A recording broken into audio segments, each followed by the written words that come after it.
ونعوذ بالله من شرور أنفسنا ومن سيئات أعمالنا من يهده الله فلا مضل له ومن يضلله فلا هادي له ونشهد أن لا إله إلا الله وحده لا شريك له ونشهد أن سيدنا ومولانا محمدا عبده ورسوله وصلى الله تعالى على خير خلقه سيدنا ومولانا محمد وآله وأصحابه أجمعين برحمتك يا أرحم الراحمين. أما بعد فأعوذ بالله من الشيطان الرجيم. بسم الله الرحمن الرحيم. واعتصموا بحبل الله جميعا ولا تفرقوا واذكروا نعمة الله عليكم إذ كنتم أعداء فألف بين قلوبكم فأصبحتم بنعمته إخوانا. صدق اللہ العظیم. محترم بزرگوں اور دوستوں، ہمیشہ ہی قریب اللہ ماشاء اللہ عصر کے بعد بھی کتاب شروع کرنے سے پہلے کچھ تمہیدی الفاظ، کچھ تمہیدی بات ہوتی ہے، اور وہ ہمیشہ ہر مہینے ایک سی ہے.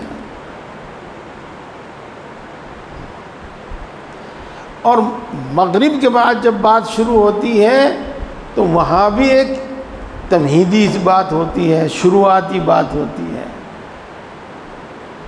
اور وہ بھی قریب ایک ہی طرح کی ہوتی ہے. الفاظ چاہے اس کے بدل جائیں، بات ایک ہی ہوتی ہے. اور وہ بات کیا ہے؟ ہم سب کے یہاں جمع ہونے کا مقصد کیا ہے؟ ہم دور دور سے چل کر یہاں کیوں آئے ہیں؟ وعظ کس لیے ہے؟ یہ تقریباً 12 گھنٹے کا قیام یہاں پر کس لیے ہے؟ تو میرے دوستو، الفاظ الگ الگ، بات ایک ہی. آج میں اسی بات کو دوسرے الفاظ میں کہتا ہوں. ہمارے یہاں جمع ہونے کا مقصد، اس واعظ کا مقصد، اس تقریر کا مقصد، اس اجتماع کا مقصد، یہاں اس قیام کا مقصد ایک ہی ہے کہ ہم ہر حال میں اللہ کے مطیع و فرمانبردار بندے بن جائیں، بس. اور کوئی دوسرا مقصد نہیں. تحریکات ہیں، جماعتیں ہیں، وعظ ہیں، تقریر ہیں، جلسے ہیں، اجلاس ہیں، کانفرنس ہیں، اور نہ معلوم کیا نام لوگوں نے دے رکھے ہیں. ان کی الگ الگ اغراض ہیں. ہمارا یہ جو جلسہ ہوتا ہے اور ہمارا یہ جو اجتماع ہوتا ہے ماہانہ، اس کی غرض ایک ہی ہے، واحد غرض. اس میں کوئی دوسری ملاوٹ نہیں اور کوئی چیز اس میں دوسری شامل نہیں ہے کہ ہم سب ہر حال میں اللہ کے مطیع و فرمانبردار بندے بن جائیں. جی میرے دوستو، قرآن پاک دیکھو، قرآن پاک پڑھو، قرآن پاک سمجھو. ماشاءاللہ جو لوگ قرآن پاک پڑھتے ہیں، تلاوت کرتے ہیں، اگر ان کو تھوڑی سی توجہ دلائی جاوے تو بات ان کی سمجھ میں آ جاتی ہے. کذبت نوح المرسلین، نہیں، کذبت قوم نوح المرسلین اذ قال لهم اخوهم نوح الا تتقون انی لکم رسول امین فاتقوا اللہ واطیعون۔ نوح نے، میں ترجمہ کر رہا ہوں، اللہ کی بات نقل کر رہا ہوں، اس لیے علیہ السلام نہیں کہتا، ورنہ نبی کے نام کے ساتھ کوئی نہ کوئی دعائیہ جملہ، کوئی نہ کوئی اکرامیہ جملہ ہونا چاہیے۔ نوح کی قوم نے اپنے بھائی نوح کو جھٹلایا جب انہوں نے، یعنی نوح نے اپنی قوم سے کہا میں تمہارے پاس اللہ کا قاصد اور رسول بن کر آیا ہوں اور میں امانت دار ہوں۔ امانت دار یعنی وہی بات میں تم کو کہتا ہوں جو اللہ نے مجھے کہی ہے، میں وہی پیغام تمہارے پاس لے کر آیا ہوں جو اللہ نے مجھے کہا ہے، مجھے حکم دیا ہے کہ تم اپنی قوم کو، میرے بندوں کو، اس زمانے کے انسانوں کو میری یہ بات پہنچا دو۔ انی لکم رسول امین کا مطلب قاصد بھی ہوں، امانت دار بھی۔ اور اللہ کی وہ بات یہ ہے کہ تم اللہ سے ڈرو اور میرا کہنا مانو، اللہ سے ڈرو اور میرا کہنا مانو۔ حاصل اس کا میرے دوستو یہی ہے کہ تم اللہ کی اطاعت کرو اور اس طرح کرو جس طرح میں بتاتا ہوں۔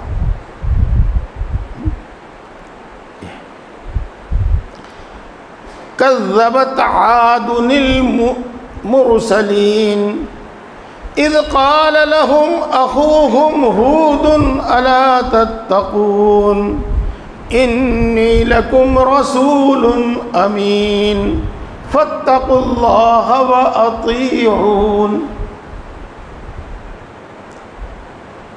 قوم عاد نے اپنے بھائی ہود کو جھٹلایا، نہیں ہود علیہ السلام اپنے بھائی ہود کو جھٹلایا جب ہود نے ان کے سامنے یہ کہا کہ میں امانت دار، قاصد اور پیغمبر ہوں، اللہ کی بات تمہارے پاس لے کر آیا، اور اللہ کی بات وہ ہے، یہ ہے کہ تم اللہ سے ڈرو، اللہ کا کہنا مانو اور اس طرح مانو جس طرح میں کہتا ہوں۔ حضرت ہود علیہ السلام، آگے آپ پڑھیں گے حضرت صالح علیہ السلام نے بھی اپنی قوم کو، قوم سمود کو یہی کہا، کذبت ثمود المرسلین اذ قال لهم اخوهم صالح الا تتقون انی لکم رسول امین فاتقوا اللہ واطیعون۔ آگے بھی اور کئی رکوع ہیں جن میں انبیاء علیہ السلام کا تذکرہ ہے، اور ان سب کی ایک ہی بات ہے کہ اللہ سے ڈرو اور جس طرح میں کہوں اس طرح کرو۔ اللہ سے ڈرنے کا مطلب بھی ہے کہ اللہ کی اطاعت کرو، اللہ کی فرما برداری کرو اور اس طرح کرو جس طرح میں کہوں۔ انبیاء علیہ السلام کا پیغام یہی، اور ہماری اس مجلس کا پیغام بھی یہی کہ ہم اللہ کے مطیع و فرما بردار بندے بنیں، اور ہر حال میں یہ نہیں کہ ہم صرف نماز پڑھنے والے مسلمان بنیں، یہ نہیں کہ ہم صرف روزہ رکھنے والے مسلمان بنیں، نہیں، ہر حال میں، ہر حال میں۔ جی، اگر ہم کسی مسجد میں امام ہیں، جب ہم شریعت و سنت کے پابند ہیں، اگر ہم کسی مدرسے میں مدرس ہیں تب ہم شریعت و سنت کے پابند ہیں، اور اگر ہم بازار میں، منڈی میں تاجر ہیں تو ہم شریعت و سنت کے پابند ہیں، اور اگر ہم ڈاکٹر ہیں تو ہم اپنے میڈیکل اسکول میں اور اپنی کلینک میں شریعت و سنت کے پابند ہیں، اور اگر ہم جج ہیں تو ہم اپنے اسکول میں اور اپنی عدالت میں، اپنے کورٹ میں ہم اللہ کے حکموں کے پابند ہیں، شریعت کے پابند ہے اور سنت کے پابند ہے۔ اگر ایک سپاہی ہے تو، ایک مزدور ہے تو، کسی بھی کام میں کوئی نوکری کرنے والا ہے وہ اللہ کا مطیع و فرما بردار ہو، شریعت و سنت کا پابند ہو۔ میرے دوستو، یہ سیکھنے ہم یہاں آتے ہیں اور یہی سکھانے کی یہاں پر کوشش کی جاتی ہے۔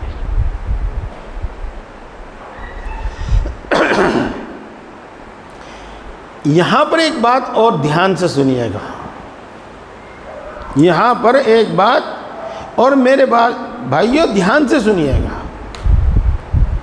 پہلے تو ہم بات لے لیں آخرت کی،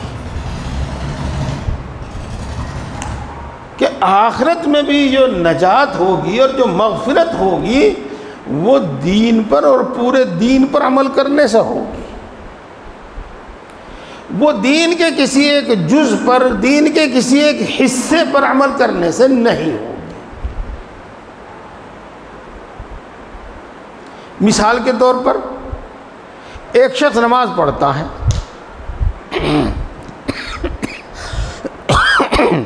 روزہ نہیں رکھتا، نماز پڑھنے کا جو اجر و انعام ہے وہ ملے گا، روزہ نہ رکھنے کی جو سزا ہے وہ بھگتنی پڑے گی۔ اگر مغفرت چاہتا ہے، نجات چاہتا ہے، جس کا مطلب یہ کہ ڈائریکٹ جنت میں جاوے، جہنم میں نہ جانا پڑے، جہنم کا منہ نہ دیکھنا پڑے، تو اس کو نماز کے ساتھ ساتھ روزہ بھی رکھنا ہو اور اللہ کا پورا فرما بردار بندہ بننا ہوگا۔ یہ ایک مثال دی میں نے، آپ اسی پر سوچ لیجئے گا زکوٰۃ کو، اسی پر سوچ لیجئے گا آپ حج کو۔ ایک شخص بڑا پکا نمازی ہے، ہر سال پابندی سے زکوٰۃ ادا کرنے والا ہے، لیکن حج نہیں کرتا۔ اس کے پاس مال ہے، اب سے پہلے اس پر حج فرض ہو چکا ہے، کرتا نہیں، کیا نہیں۔ میرے دوستو، اس کو روزہ رکھنے کا ثواب ملے گا، اس کو زکوٰۃ ادا کرنے کا ثواب ملے گا، نماز پڑھنے کا اس کو ثواب ملے گا، لیکن مغفرت اور نجات نہیں، مغفرت اور نجات نہیں، چونکہ وہ پورا فرمانبردار نہیں ہے، وہ پورا فرمانبردار نہیں۔ مغفرت کے واسطے اور نجات کے واسطے، مغفرت اور نجات کا مطلب یہ سمجھیے، جو سمجھا دیا میں نے، کہ ڈائریکٹ جنت میں جاؤ، جہنم کا منہ نہ دیکھنا پڑے، جہنم میں نہ جانا پڑے، نماز کے ساتھ، زکوٰۃ کے ساتھ، روزہ رکھنے کے ساتھ جب حج فرض ہو جاوے تو حج بھی ادا کرنا ہے۔ میرے بھائیوں، بات سمجھ میں آ رہی کہ نہیں آ رہی؟ میں ٹھیک کہہ رہا کہ نہیں کہہ رہا؟ ایسے میرے بھائیوں، جیسے یہ اعمال ہیں، ایک تو ایمان ہے، تصدیق، اور 4 یہ مشہور اور بنیادی اعمال ہیں، اسی طریقے سے اور دوسرے بھی اعمال ہیں، دوسرے بھی اعمال ہیں۔ مثال کے طور پر اللہ رب العزت نے ہمیں قرآن پاک میں جگہ جگہ حکم دیا ہے پاک دامن رہنے کا۔ اللہ نے ہمیں کئی بار حکم دیا ہے زناکاری اور بدکاری سے بچنے کا۔ تو اللہ کا فرما بردار ہونے کے واسطے اور مغفرت اور نجات کے واسطے، ڈائریکٹ جنت میں جانے کے واسطے، صرف نماز پڑھ لینا، روزے رکھنا، زکوٰۃ ادا کرنا، حج کرنا کافی نہیں۔ ان سب کا اجر و انعام ملے گا، بالکل پکی بات ہے، لیکن اگر وہ پاک دامن نہیں رہا اور خدا نخواستہ زناکاری اور بدکاری میں مبتلا ہوا، اللہ معاف نہ کرے، توبہ وہ نہ کرے اور اللہ معاف نہ کرے، تو ڈائریکٹ جنت میں نہیں جائے گا۔ نجات اور مغفرت نہیں ہوگی، جنت میں نہیں جائے گا، بلکہ سزا بھگتنی پڑے گی، جہنم میں جانا پڑے گا۔ نجات اور مغفرت کے واسطے یہ بھی ضروری ہے کہ ان تمام اعمال کے ساتھ پاک دامن بھی رہے۔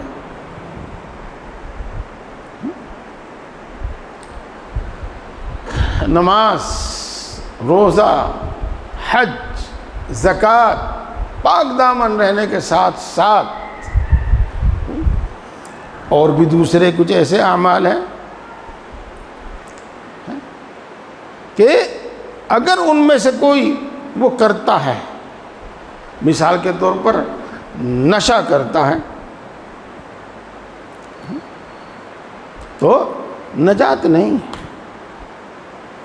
مغفرت نہیں ہے، ڈائریکٹ جنت میں جانا نہیں ہے، بلکہ نماز، روزہ، حج، زکوٰۃ، ان تمام عبادتوں کا اس کو ثواب ملے گا، اور پاک دامن وہ رہا، اس کا بھی اس کو اجر و انعام ملے گا۔ لیکن اللہ نے اس نے اللہ کے صریح حکم کی، صاف حکم کی خلاف ورزی کی کہ نشے کا عادی ہوا تو مغفرت اور نجات نہیں ہے، ڈائریکٹ جنت میں نہیں جائے گا، اگر اللہ معاف نہ کرے تو اس کی سزا بھگتنی پڑے گی۔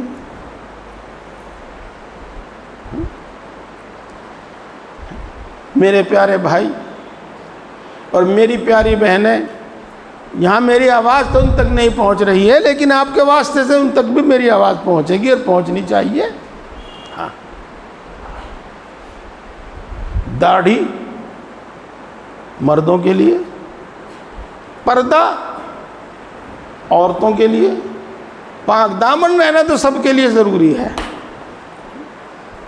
ہاں، لیکن پردہ یہ عورتوں کے لیے ہے، اور اگر آپ کہو کہ پردہ مردوں کے لیے بھی ہے، مردوں کے لیے پردہ کیا ہے؟ اپنی نگاہیں نیچی رکھیں، وہ کسی نامحرم کو نہ دیکھیں، یہ پردے سے مراد یہ ہے۔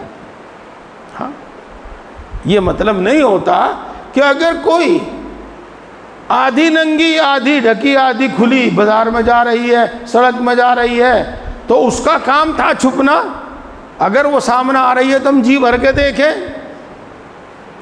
یہ مطلب نہیں ہے۔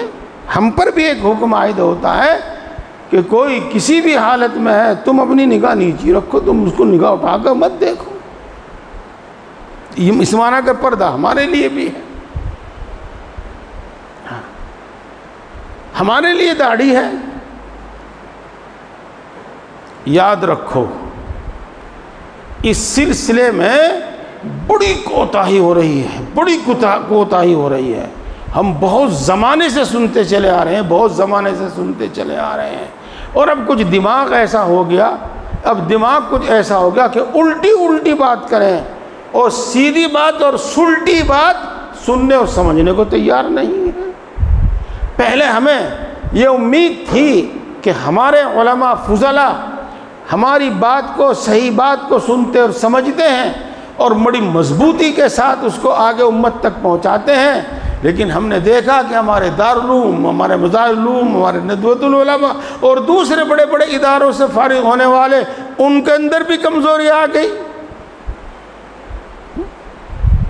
اور وہ بھی داڑھی کے بارے میں نہ معلوم کیا کہتے ہیں، کبھی امام کعبہ کا حوالہ دیتے ہیں، کبھی مسجد نبوی کے امام کا حوالہ دیتے ہیں، کبھی مصر کے علماء کا، اور کبھی سعودی عرب کے علماء کا، اور کبھی عرب کے علماء کا حوالہ دیتے ہیں۔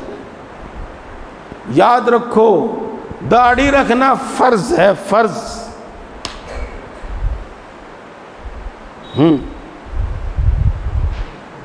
آپ نے کتابوں میں پڑھا ہوگا، دیکھا ہوگا کہ واجب ہے، تو میرے دوستو، واجب بھی فرض ہی کے درجے میں ہے، اس لیے واجب کو فرض عملی کہتے ہیں۔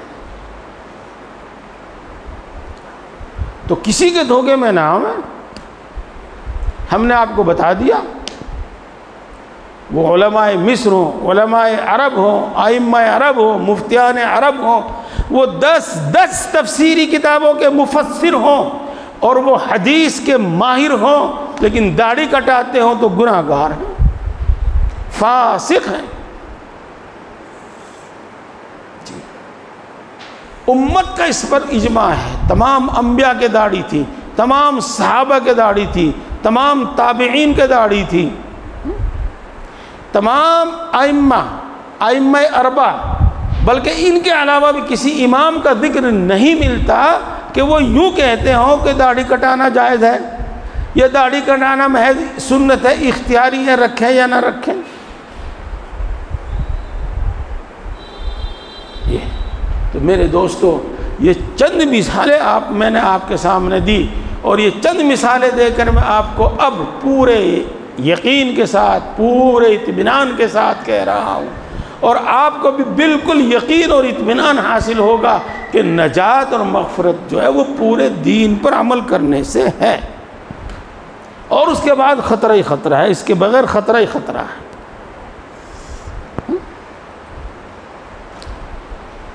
قرآن پاک میں ایسی آیتیں موجود ہیں، بہت ساری حدیثیں موجود ہیں۔ یا ایھا الذین آمنوا ادخلوا فی السلم کافہ ولا تتبعوا خطوات الشیطان انہ لکم عدو مبین۔ آگے کیا ہے؟ فَإِن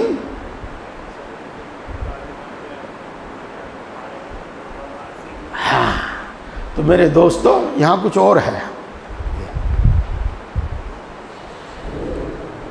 پورے اسلام میں داخل ہو جاؤ، اسی میں نجات، اسی میں مغفرت ہے۔ اور میرے پیارے بھائیوں، اللہ تبارک و تعالی قرآن پاک میں ارشاد فرماتے ہیں افتؤمنون ببعض الکتاب وتکفرون ببعض، کیا تم کتاب کے کچھ حصے پر ایمان لاتے ہو اور کچھ حصے کا کفر اور کچھ حصے کا انکار کرتے ہو؟ آگے اللہ تبارک و تعالیٰ نے دنیا اور آخرت دونوں کی سزا بیان فرمائی ایسے لوگوں کے واسطے جو دین کے کچھ حصے پر عمل کرتے ہیں اور دین کے کچھ حصے پر عمل نہیں کرتے۔ ان سب باتوں سے آپ بخوبی سمجھ گئے ہوں گے، اور بات بالکل اپنی جگہ درست ہے کہ اللہ کا پورا فرم بردار بندہ بننے میں نجات ہے، اللہ کا پورا فرم بردار بندہ بننے میں مغفرت ہے، نہیں تو سزا بھگتنی پڑے گی۔ ہاں ایمان کا ایک فائدہ یہ ہے کہ جو ایمان سلامت گیا، ایمان کی حالت میں اس کی موت آئی، تو وہ جہنم میں چاہے جتنے دن رہے لیکن ہمیشہ نہیں رہے گا، ایک نہ ایک دن نکل آئے گا۔ تو اس لیے میں عرض کر رہا ہوں، اپنی بات بار بار دہرا رہا ہوں کہ ہمیں اللہ کا پورا مطیع و فرم بردار بندہ بننا ہے۔ اور میرے پیارے دوستوں اور میرے پیارے بھائیوں، اس دنیا میں بھی آپ یاد رکھو، راحت اور سکون دین اور شریعت پر عمل کرنے میں ہے، دین اور شریعت پر عمل کرنے میں ہے۔ اس میں بھی عزت، سربلندی وہ دین پر عمل کرنے میں، پورے دین پر عمل کرنے میں ہے۔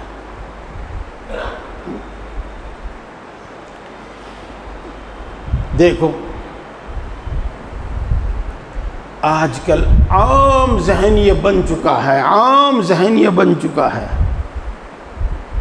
کہ تجارت میں فراڈ کرو، دھوکے بازی کرو، ملاوٹ کرو اور دولت کماؤ اور دولت مند بن جاؤ۔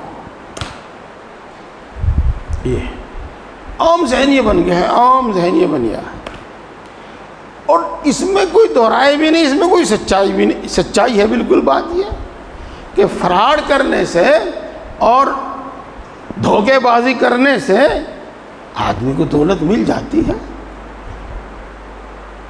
لیکن یہ راز ایک نہ ایک دن ظاہر ہوتا ہے، اور یہ راز ایک نہ ایک دن ظاہر ہوتا ہے، اور لوگوں کے دل سے اطمینان اور اعتماد ختم ہوتا ہے، اور اس اطمینان اور اعتماد کے ختم ہونے کے بعد پھر اس کی تجارت اور اس کا کاروبار دیوالیہ ہوتا ہے۔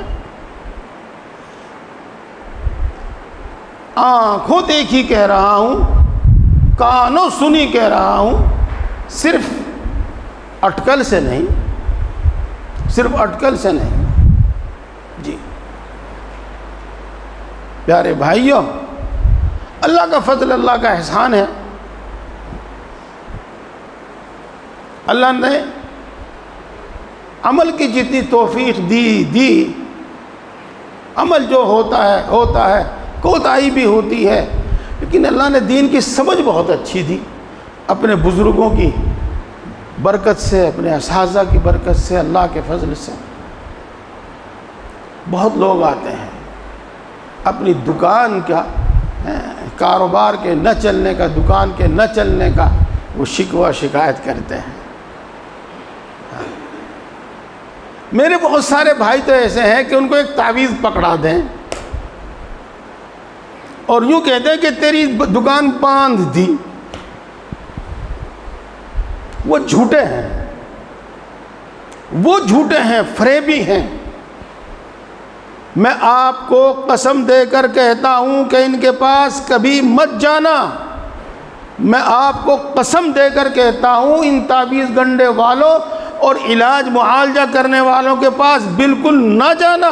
وہ آپ کے دلوں میں ایک ایسا وہم پیدا کرتے ہیں کہ پھر وہ زندگی بھر نہیں نکلتا۔ میں ان سے دوسری بات کرتا ہوں، اور پھر جو میں اپنی بات کرتا ہوں وہ بالکل سچ ثابت ہوتی ہے، اسی کے اندر سے نکل کر آتی ہے۔ ایک تر و تازہ میں آپ کو بتاؤں بات۔ ایک صاحب، ان کی حالت، ان کی بات چیت بتا رہی تھی کہ بے حد پریشان ہے، بے حد پریشان ہے۔ دعا کر دیجئے گا کاروبار بالکل ختم ہو گیا، دعا کر دیجئے گا کاروبار بالکل ختم ہو گیا۔ بہت لوگ آتے ہیں، ہاں ہم اولاً ہی اس کو سب کچھ نہیں کہہ دیتے، پہلے ہم اس کو دعا دیتے ہیں، اس کے کاروبار کی بڑھنے کی دعا دیتے ہیں، اس کو تسلی دیتے ہیں، اور اس کو کوئی دعا بھی بتا دیتے ہیں، کوئی دعا بھی بتا دیتے ہیں۔ اس کے بعد پھر ہم اس سے پوچھتے ہیں بھائی کوئی نہ کوئی کمی تمہارے اندر بھی ہے، یہ کاروبار جو ٹھپ ہو رہا ہے یہ ویسا ہی نہیں ہوا، یہ کوئی نہ کوئی کمی تمہارے اندر بھی ہے۔ اور جو سچ ہوتا ہے، وہ سچا آدمی ہوتا ہے، وہ اندر سے ہی لے کے آتا۔ ایسا ایک شخص آیا جو اسکوٹر موٹر سائیکل وغیرہ کا مکینک تھا، میرا کاروبار بہت اچھا چل رہا تھا جی، اور کام بالکل ختم ہو گیا تھا۔ کیوں ختم ہوا؟ کیا غلطی رہی؟ کیوں ختم ہوا؟ کچھ نہ کچھ کمی تمہاری بھی ہے۔ کہ جی ہاں، میں نے سامان صحیح نہیں ڈالا، مرمت میں جو سامان ڈالا جاتا ہے وہ اوریجنل اور اچھا سامان نہیں ڈالا، پیسے اوریجنل کے لیے۔ اب ظاہر بات ہے کہ وہ تو کچھ ہی دن کام کرے گا جی، پیسے وہ بھلے لے لے آج پورے، لیکن 6 مہینے کے اندر، سال بھر کے اندر وہ شکایت تو لے کر ضرور آئے گا اس کے پاس۔ کچھ دن اس کا دھندا جتنا چاہے سرکے، لیکن آج 2 آدمی شکایت لے کر آئے، کل 3 آدمی شکایت لے کر آئے، کل 5 آدمی شکایت لے کر آئے، ان 5 آدمیوں نے 50 آدمیوں کے سامنے ذکر کیا، تو اس کا تو اعتماد ختم ہوئے گا۔ اور ایک بار جب اعتماد ختم ہوگا پھر کون آئے گا؟ جی ہاں، کہ جی اس لیے اعتماد ختم ہوا، بھروسہ ختم ہوا لوگوں کا، اور انہوں نے آنا بند کر دیا۔ جو مستقل کے کسٹمر تھے، جو آس پاس کے رہنے والے تھے انہوں نے بھی آنا بند کر دیا۔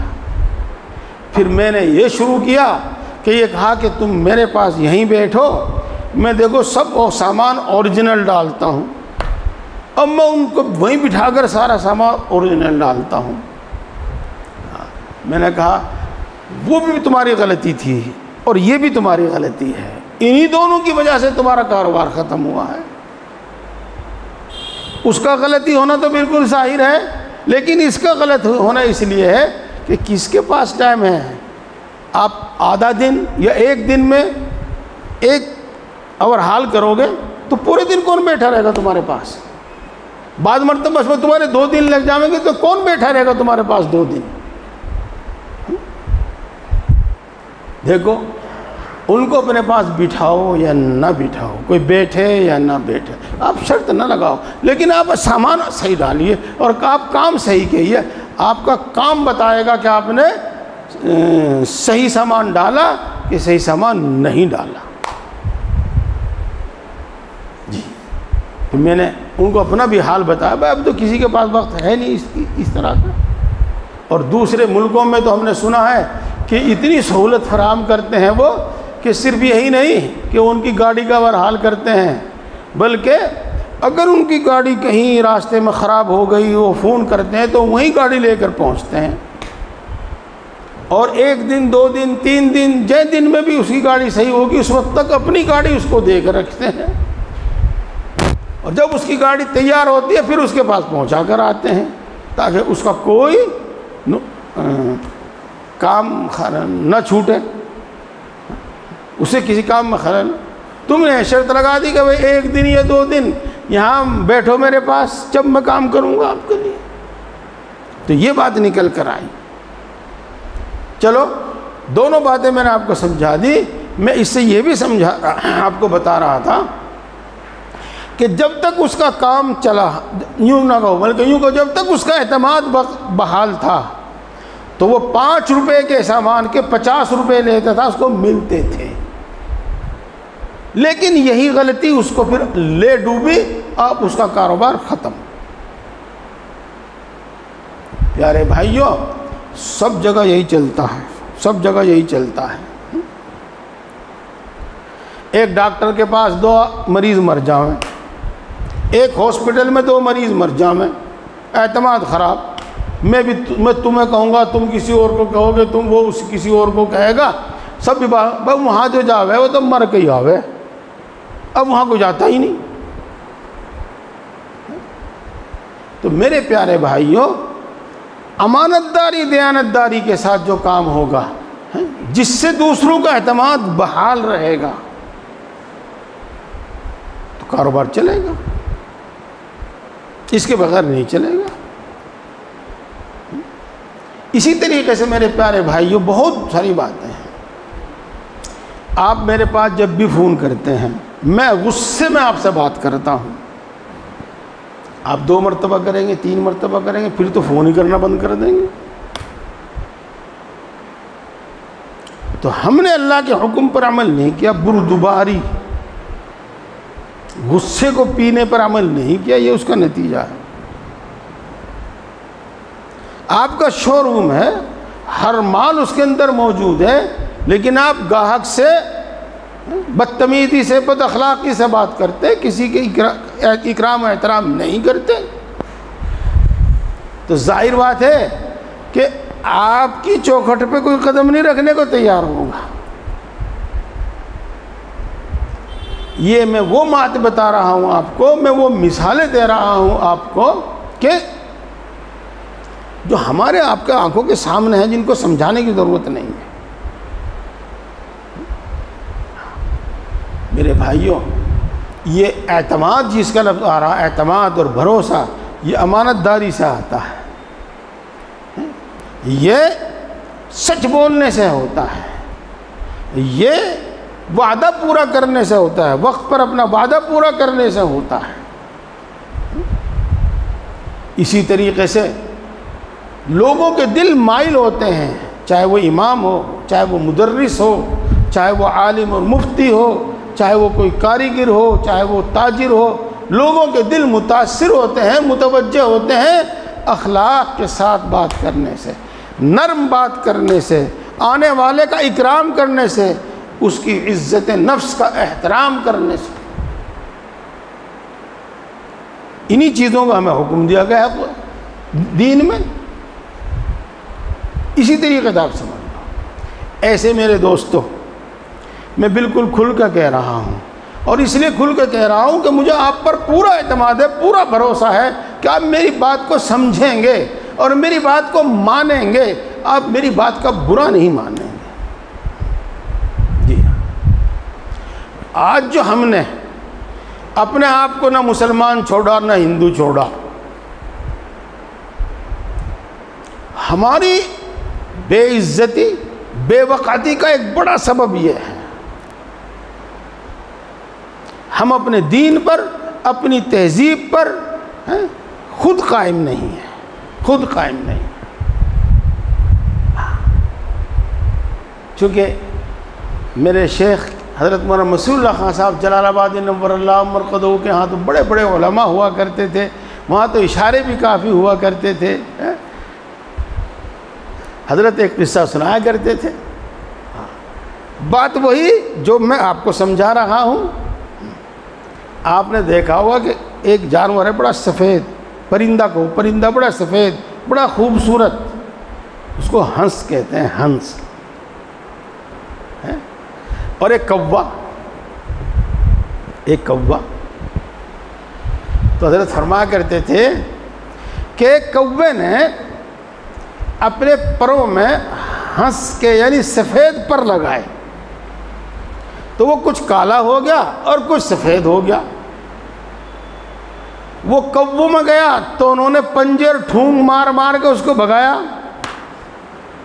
کہ کوا تو نہیں، معنی میں کیوں آ گیا یہ؟ کووں کے تو سب پورا رنگ کالا ہوتا ہے، اس کا تو کالا نہیں، اس میں تو سفید ہے۔ تو جب اس نے بات سنی کہ بھائی چلو ہنس میں چلے، اب وہ ہنس ان میں گیا، وہاں جا کے بھی انہوں نے اپنی چونچ اور پنجوں سے اس کا استقبال کیا، اور یہ کہا کہ ہنس وہ تو سارے سفید ہوتے ہیں، یہ ہنس تو نہیں ہے، اس میں تو کالے بھی ہیں، پر کالا رنگ بھی ہے اس کا۔ تو وہ یہ کہ نہ ادھر کے رہے نہ ادھر کے رہے۔ میرے دوستو، میں قسم تو کھاتا نہیں کہ بار بار قسم نہیں کھانی چاہیے، لیکن اتنے یقین کے ساتھ کہہ رہا ہوں میں، اگر ہم اپنے قبرستانوں کا احترام کرتے، ہم ان میں مکان نہ بناتے، تو حکومت کی ہمت نہیں ہو سکتی تھی کہ وہ اس پر کچھ بھی کرے۔ اس کو یقین ہو گیا ہے، اس کو خبر ملی ہے، پوری طریقے سے اس کو اطمینان ہو گیا ہے۔ اب مسلمانوں کے دلوں میں، زیادہ تر کے دلوں میں اس کی کوئی اہمیت نہیں رہ گئی ہے۔ اگر ہم اس پر کوئی حملہ آور ہوتے ہیں اور ان سے یہ چیز چھینتے ہیں تو کچھ لوگ کود پھاند کر بیٹھ جائیں گے، لیکن زیادہ تر لوگ ہماری بات کو ہضم کر جائیں گے، اس لیے ان کو یہ ہمت ہوئی۔ یہی حال مساجد کا، یہی حال مدارس کا، یہی حال ہماری مسلم پرسنل لا کا، ہمارے جو مخصوص جو آئلی قانون ہے۔ سکھوں کو داڑھی پر کبھی نہیں چھیڑنے کے، وہ مسلمان کو چھیڑیں گے داڑھی پر، چاہے وہ عدالت کا مسئلہ ہو، چاہے وہ پولیس کا مسئلہ ہو، چاہے وہ اسکول کا مسئلہ ہو۔ کیوں؟ وہ یہی کہیں گے کہ سب مسلمان تو داڑھی رکھتے نہیں، کوئی کٹاتا ہے تو کیوں تو بھی کٹا دے۔ تو یہ جو توہین کی اور یہ ذلت اور رسوائی کی صورتحال ہے، وہ یہی ہے کہ ہم خود اپنے دین پر قائم نہیں ہیں پوری طریقے سے، اپنی تہذیب پر ہم پوری طریقے سے خود قائم نہیں ہیں۔ اس لیے میں عرض کر رہا ہوں کہ دین کے چھوڑنے ہی کی وجہ سے ہم ذلت اور کمزوری کا سامنا کر رہے ہیں۔ یہ بات امید ہے کہ آپ کو بات سمجھ میں آئی ہوگی۔ آج کل ایک جملہ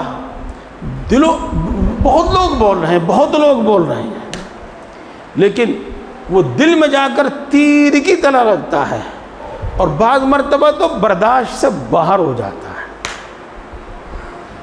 جی مسلمان تو بس ایسے ہی ہوتے ہیں. ہمارے اپنے مسلمان لوگ کہتے ہیں جی بس مسلمانوں کو تو حال ایسا ہی ہے, بس مسلمانوں کو جی ہاں مسلمان تو ایسا ہی کرتے ہیں. جس کا مطلب یہ ہوتا ہے کہ اس کے دل میں, اس کی رگ رگ میں مسلمانوں کی توہین بسی ہوئی ہے. اور مسلمان کی کیا توہین بسی ہوئی ہے؟ دین اسلام کی توہین بسی ہوئی ہے. اس لیے میں عرض کر رہا ہوں میرے دوستو, میں نے اپنی بساط پر اچھی طریقے سے آپ کو سمجھایا کہ مغفرت تو پورے دین پر عمل کرنے سے ہی ہوگی, اور دنیا میں عزت اور وقار بھی اپنے دین پر عمل کرنے میں بھی ہوگا. اپنا مذہب, اپنی تہذیب, اپنی زبان, اپنی تاریخ, اس پر مضبوطی سے قائم رہو. اس پر میں زیادہ اس لیے نہیں بولنا چاہتا کہ جو میں جو کہہ رہا ہوں, جو موضوع میں نے اختیار کیا ہے وہ رہ جاوے گا. بس میں آپ کو اتنی بتا دوں کہ اس ہندوستان میں ہندوؤں کو اتنا مارا گیا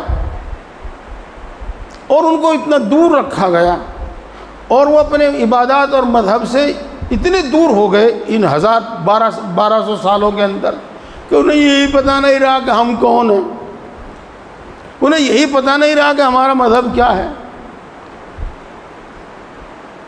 اگر وہ اپنے مذہب پر قائم ہوتے تو یہ صورتحال نہ ہوتی.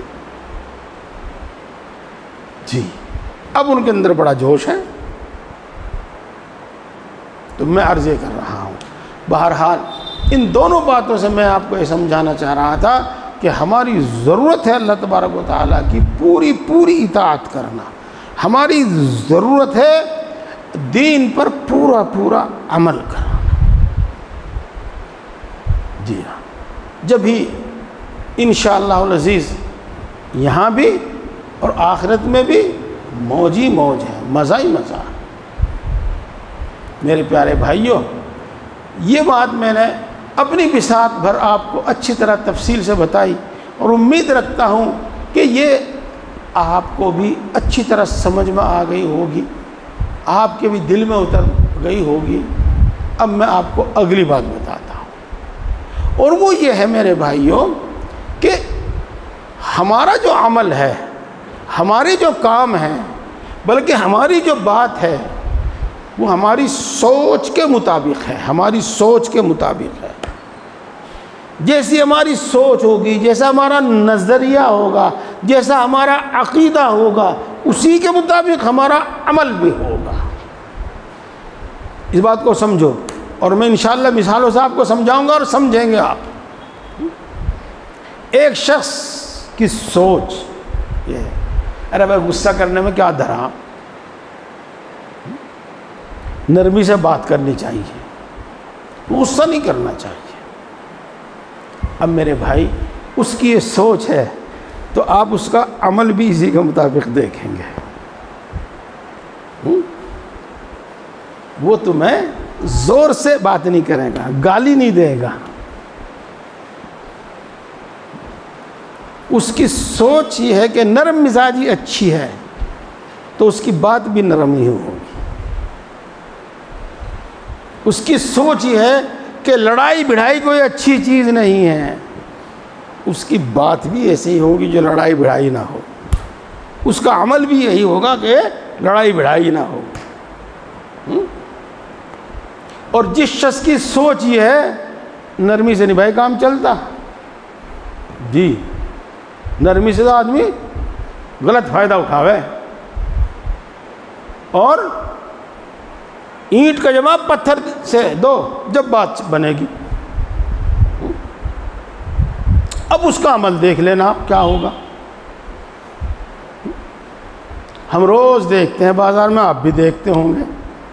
شاید ہمارے صاحب کچھ سمجھ کے کہ بھائی یہ بڈھا بھی ہے اور ملا جی بھی ہے, یہ کچھ نہیں کہنے کا, تو اور زیادہ کچھ آپ کو دیکھ کر ڈر بھی جاتے ہوں گے. اس کو اس کی غلطی پر ذرا سی بات کہہ دو، ایک دم 100 پوائنٹ اس کا پارا بڑھ جائے گا، غصے ہو کے بولے گا، ہماری غلطی ثابت کرے گا،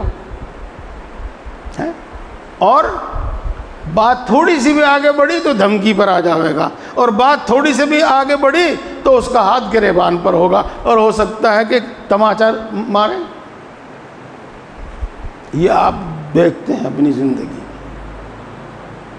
یہ عمل کا فرق کیا ہے؟ یہ عمل کا فرق ہے سوچ، ہماری سوچ۔ میں اس بات کو بھی کئی مثالوں سے آپ کو بتاؤں گا، سمجھاؤں گا۔ ایک آدمی کی سوچ یہ ہے بھئی جیب میں کچھ نہیں، گھر میں کچھ نہیں، تو شاندار کپڑا، شاندار جوتا، یہ سے شان بنانے سے فائدہ ہی کیا ہے؟ اب دیکھو اس کا لباس، اس کا جوتا، بلکہ اس کا کھانا کیسا ہوگا۔ اور ایک سوچ وہ ہے جو آپ نے بار بار سنی ہوگی، ارے کون کیا دیکھے گھر میں کیا کھایا، کون کیا دیکھے کہ گھر میں کیا ہے، لباس ہونا چاہیے، جوتا ہونا چاہیے، گھر کا کیا حال ہے اس کو کچھ پتہ نہیں، لیکن جب باہر نکلتا ہے تو ایسا لگتا ہے کہ کیوں منتری جی ہے، منتری جی کا بیٹا ہے، یا بڑا کاروباری ہے اور بڑا آفیسر ہے۔ جی ہاں، یہ دکھائی دیتا لباس۔ یہ کہیں کا فرق ہے؟ یہ ہے سوچ کا فرق، یہ ہے سوچ کا فرق۔ یہی حال شادیاں وادیاں چل رہی ہیں آج کل، میں اس کی بھی ایک مثال دے دوں۔ بھائی کسی کو کچھ پتہ نہیں کیا ہے، شادی میں تو ایک بار کو ہنگے لگاڑ دینے چاہیے، پتہ تو چلے دوسروں کو کچھ۔ تو قرض، سودی قرض اور کیا کیا، لیکن سمندھڑ کو بھی گاڑی دے، سمدھی کو نہیں، سچی بات بتا رہا میں آپ کو، سمدھن کو بھی گاڑی دے۔ جی تو یہ سوچ کا فرق ہے، یہ سوچ کا فرق ہے۔ اور جس کی سوچ دوسری ہے تو پرانی سی، لیکن آج بھی ہے لوگوں کے دل میں۔ ہاں ہم سنا کرتے تھے بھائی ناک کٹی ہوئی تو جڑ جاوے گی، لیکن اگر کمر کی ہڈی ٹوٹ گئی نا، ریڑھ کی ہڈی، وہ نہیں جڑنے کی۔ ہاں اس کا مقصد، اس کا حاصل یہی ہوتا تھا کہ اگر بھائی کاروبار ٹوٹ گیا اور قرض ہو گیا تو زندگی بھر ابھرنے کی کوئی صورت اور شکل نہیں، کوئی امید نہیں ہے۔ اور اگر آج کسی نے کہہ دیا کہ بھائی زندگی میں پہلی تو شادی کی، اسی میں اس نے کیا دکھا دیا، تو تھوڑی توہین تو ہوگی، لیکن اپنا کاروبار، اپنا پیسہ اپنے پاس رہے گا تو اس سے آدمی آگے بڑھ لے گا۔ تو ناک کٹی ہوئی تو جڑ جاوے گی، لیکن کمر ٹوٹی ہوئی نہیں جڑنے کی، پھر نہیں، تو وہ اپنے حساب سے اپنی لمٹ کے اندر رہ کے کام کرتا ہے۔ سب جگہ یہی چلے گا، سب جگہ یہی چلے گا۔ میں پھر کہہ دوں اور پورے امید کے ساتھ، ہاں جھاڑ سا کیا ہے یار، کبھی اس پہ چائے گر جا، کبھی دودھ گر جا، کبھی کھیر گر جا، کبھی شیر گر جا۔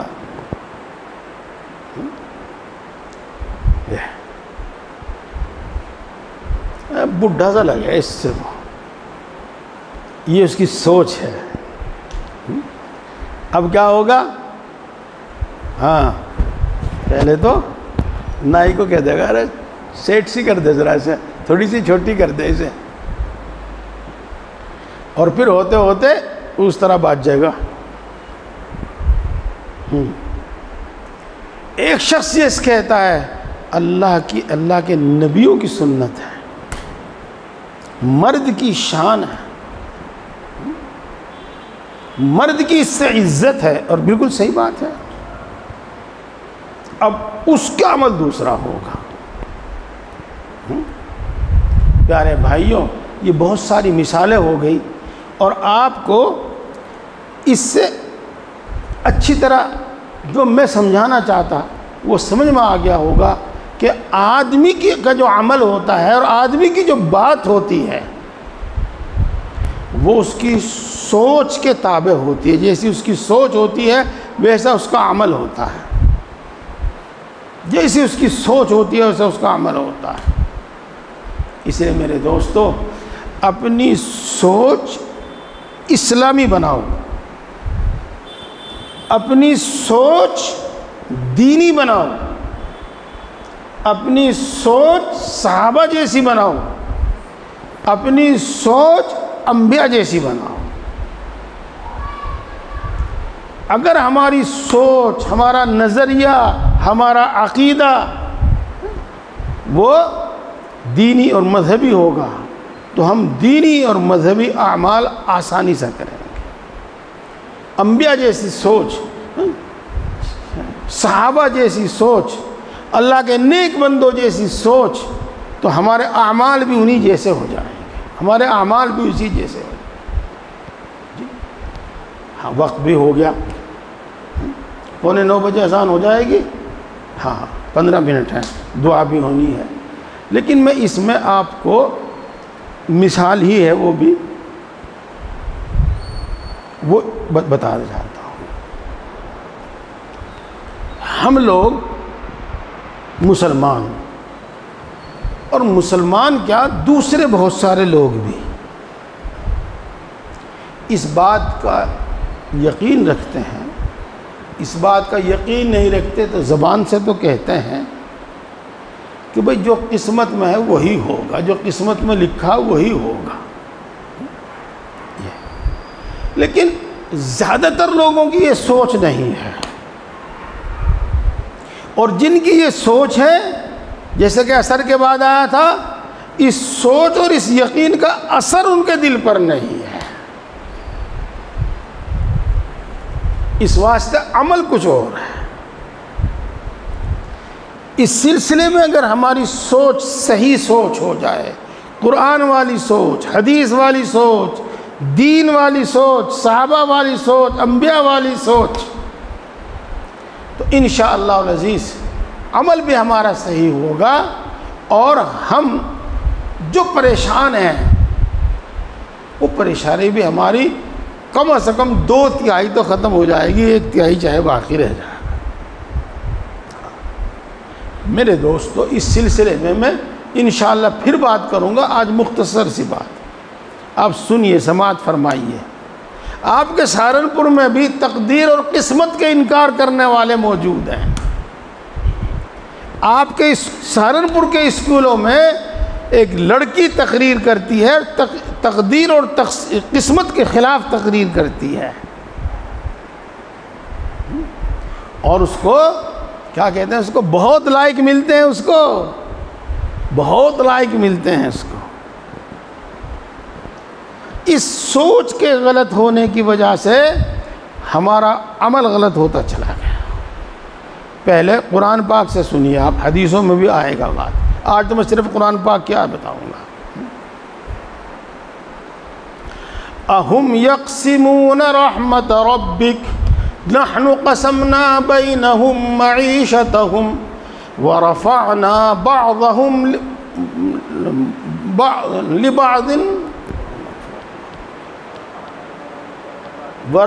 بَعْضَهُمْ فَوْقَ بَعْضٍ لِيَتَّخِذَ بَعْضُهُمْ بَعْضًا سُخْرِيًّا وَرَحْمَةُ رَبِّكَ خَيْرٌ مِّمَّا يَجْمَعُونَ۔ ہاں، اس میں سے جتنا حصہ مجھے بتانا ہے بتاؤں۔ ہم نے تمہاری روزی تمہارے درمیان ہم نے تقسیم کی ہے،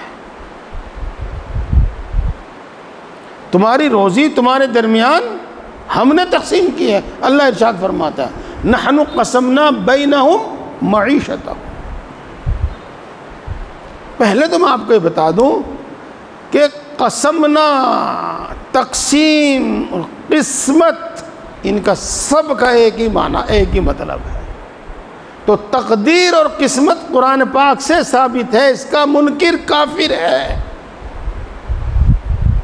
اسی لیے آمنت باللہ وملائکتہ وکتبہ ورسلہ والیوم الآخر والقدر خیرہ وشرہ من اللہ تعالی والبعث بعد الموت۔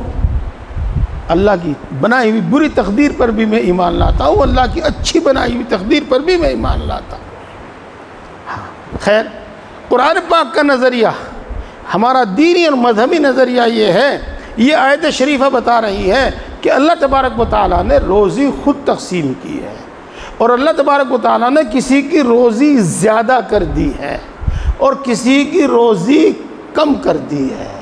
کسی کو بہت دولت ملے گی، کسی کو کم دولت ملے گی، اور کسی کو صرف پیٹ پالنے کے لیے روٹی اور تن ڈھکنے کے لیے کپڑا ہی دیا جائے گا۔ اللہ کیوں فرماتے ہیں لِيَتَّخِذَ بَعْضُهُمْ بَعْضًا سُخْرِيًّا، تاکہ تم میں سے بعض سے کام لے سکیں۔ اگر یہ چھوٹ بڑائی نہیں ہوگی، یہ کم زیادہ مال دولت والی بات نہیں ہوگی، تو نظام عالم نہیں چلے گا۔ میرے پاس پیسہ ہے، میں نے ایک شاندار ہوٹل بنایا ہے، تو اس میں کچھ کھانا بنانے والے، کچھ کھانا کھلانے والے، کچھ برتن دھونے والے، کچھ پوچھا لگانے والے بھی تو چاہیے۔ اور جن کے پاس بینک بیلنس بڑھیا ہوگا، اچھا ہوگا، وہ پوچھا لگاوے گا آ کے وہاں سے، وہ برتن دھوے گا وہاں سے آ کے، وہ کھانا کھلاوے گا کسی کو وہاں سے آ کے، نہیں۔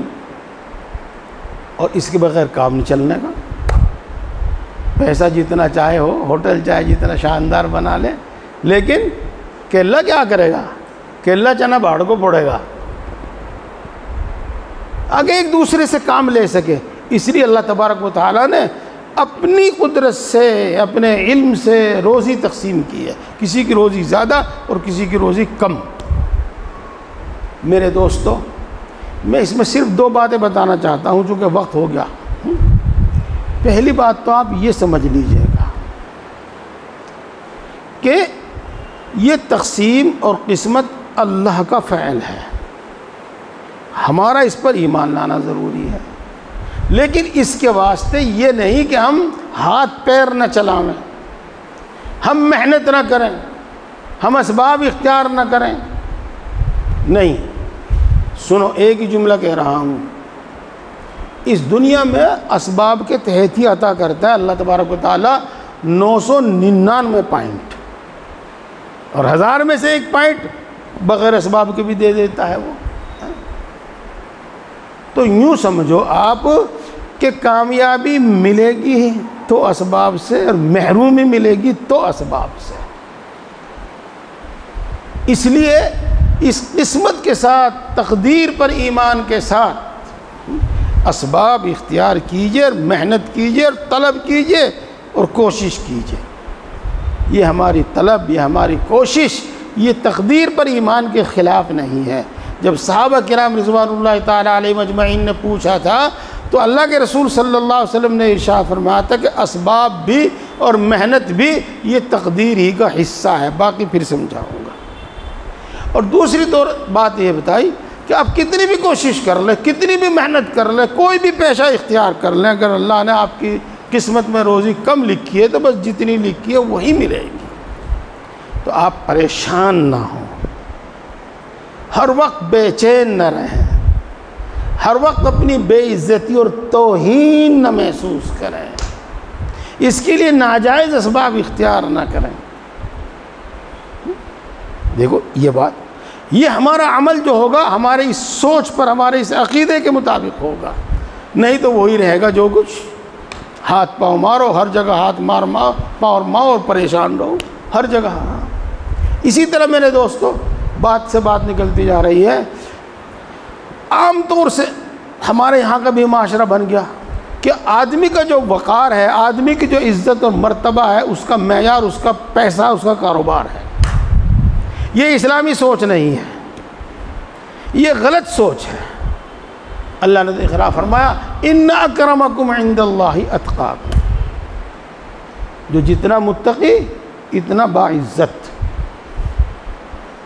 ہم نے بھی یہی معیار رکھنا چاہیے، جو آدمی نیک ہے اس کی عزت اور قدر و قیمت ہمارے دل میں ہونی چاہیے، جو بد ہے اس کی عزت اور قدر و قیمت ہمارے دل میں نہیں ہونی چاہیے۔ دیکھو حدیث پاک ہے کہ جب فاسق کا اکرام کیا جاتا ہے، اللہ کے نافرمان کھلم کھلا گناہ کرنے والے کا اکرام کیا جاتا ہے تو اللہ کا عرش ہل جاتا ہے۔ میں نے آپ کو اس بات کی تفصیل زیادہ نہیں بتائی چونکہ اس میں بہت تفصیل ہے، لیکن میں نے آپ کو اتنا بتایا کہ سارا عمل جو ہے وہ سوچ سے ہے۔ تو ہم اللہ تبارک و تعالیٰ کے پورے مطیع فرما بردار بننا چاہیں اور دین کے پورے پابند بننا چاہیں تو ہمیں سوچ بھی اسلامی بنانی پڑے گی۔ بات میں سے بات نکل لی اور سمجھنے کی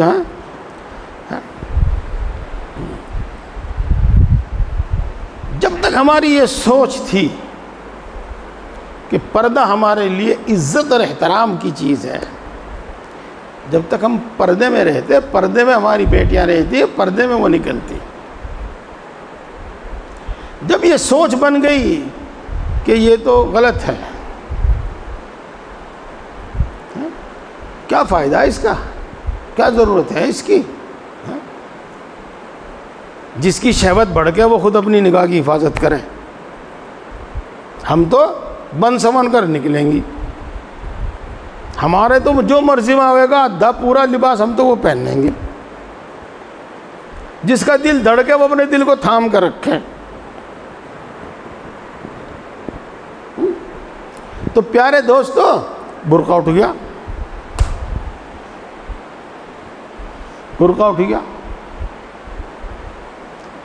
اسی طریقے سے ساری باتوں کو آپ سمجھ سکتے ہیں کہ معاملہ سوچ پر ہے، اور میری آج کا پوری بات کا حاصل بھی یہی ہے کہ ہمیں اللہ تبارک و تعالیٰ کا پورا مطیع و فرما بردار بندہ بننا ہے۔ اور میرے بھائیو، ہم اللہ کا مطیع و فرما بردار بندہ جب بن سکتے ہیں جب ہماری سوچ بھی اسلامی ہو، سوچ بھی دینی ہو، سوچ بھی قرآنی ہو، سوچ بھی نبیوں والی ہو، سوچ بھی صحابہ والی ہو۔ اگر ہماری سوچ مغرب والی ہوگی، یہود و نصارہ والی ہوگی، تو ہم دین کے پابند نہیں بن سکتے، بالکل پکی بات ہے۔ اپنے پڑوس میں رہنے والے ہندوؤں جیسی، سکھوں جیسی ہوگی تو ہم اللہ کا فرما بردار بندہ نہیں بن سکتے۔ تو دینی سوچ پیدا ہو، پھر دینی اطاعت پیدا ہوگی، اور انشاءاللہ العزیز اسی سے پھر ہماری دنیاوی اور اخروی عزت اور کامیابی وابستہ ہے۔ پیارے بھائیوں، بات دل میں آئی کہہ دوں، صرف میں آپ کو اللہ کا حکم ہی نہیں سناتا، بلکہ یہ بھی بتاتا ہوں کہ اللہ کے اس حکم پر ہم عمل کیسے کر سکتے ہیں، اللہ کے اس حکم پر عمل کرنا ہمارے لیے کیسے آسان ہوگا۔ تو میں نے آپ کو یہ بھی بتایا کہ اللہ کی اطاعت، فرما برداری، دین کی پابندی ضروری ہے، اور ساتھ میں یہ بھی بتایا آپ کو کہ جب ہماری سوچ دینی ہوگی، جب ہم دین پر عمل کریں گے، یہ اپنی سوچ دینی بناؤ، دینی اسلامی سوچ بناؤ۔ آج میرا اصل موضوع یہی تھا کہ میں آپ کو یہ بتاؤں کہ اپنی سوچ اسلامی بناؤ، اپنا نظریہ اسلامی بناؤ، جس کو یوں کہو کہ پورا یقین شریعت پر رکھو، دین پر رکھو۔ جب اس پر یقین ہوگا وہی ہماری سوچ ہوگی، اسی کے مطابق ہمارا عمل ہوگا، اور باقی باتیں میں نے آپ کو مثالوں کے لیے سمجھائی ہے۔ اللہ تبارک و تعالی ہم سب کو عمل کی توفیق عطا فرمائے۔ پیارے بھاؤ، پھر ایک بات اور سنتے چلے جاؤ۔ یہ باتیں ہم نے سنی، یہ ہمارے دل میں گھر کب کریں گی؟ جب ہمارا دل ایسا ہو جو ان کو قبول کر لیں۔ ہاں، اسی لیے علم کے ساتھ ذکر، اور ذکر کے ساتھ آخرت کی فکر، اور آخرت کی فکر کے ساتھ نیک لوگوں کی صحبت، اور نیک ان سب کے ساتھ کچھ نہ کچھ مشقت جو پیش آوے اس کو برداشت کرنا، اس کو اٹھانا۔ دین سیکھو، کچھ نہ کچھ ذکر کی پابندی کرو، آخرت کو ہمیشہ یاد رکھو، نیک لوگوں کی صحبت، ان کے پاس آنا جانا، ان کے پاس تعلق، ان کی بات سننا جاری رکھو، اور دین پر عمل کرنے میں جو مشقت ہے، جو نقصان ہے، اسے بھی برداشت کرو۔ اب میں نے اور زیادہ تفصیل سے آپ کو بتایا کہ کیسے عمل کر سکیں گے ہم۔ اللہ تبارک و تعالیٰ توفیق عطا فرمائے۔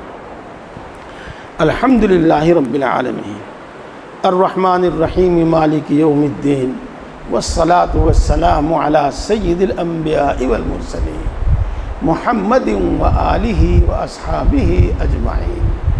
لا الہ الا انت سبحانک انی کنت من الظالمین۔ ربنا ظلمنا انفسنا وإن لم تغفر لنا وترحمنا لنکونن من الخاسرین۔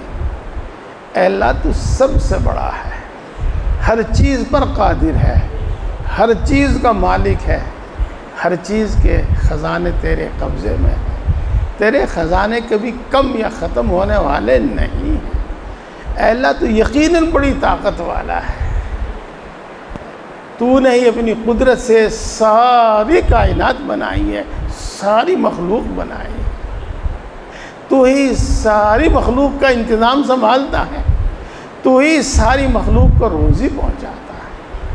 اے اللہ تو یقیناً بڑی قدرت والا ہے، تیری قدرت میں مٹی اور سونا پیدا کرنا برابر۔ اے اللہ تو یقیناً بڑی قدرت والا ہے، تیری قدرت میں کنکر پتھر اور ہیرا موتی پیدا کرنا برابر ہے۔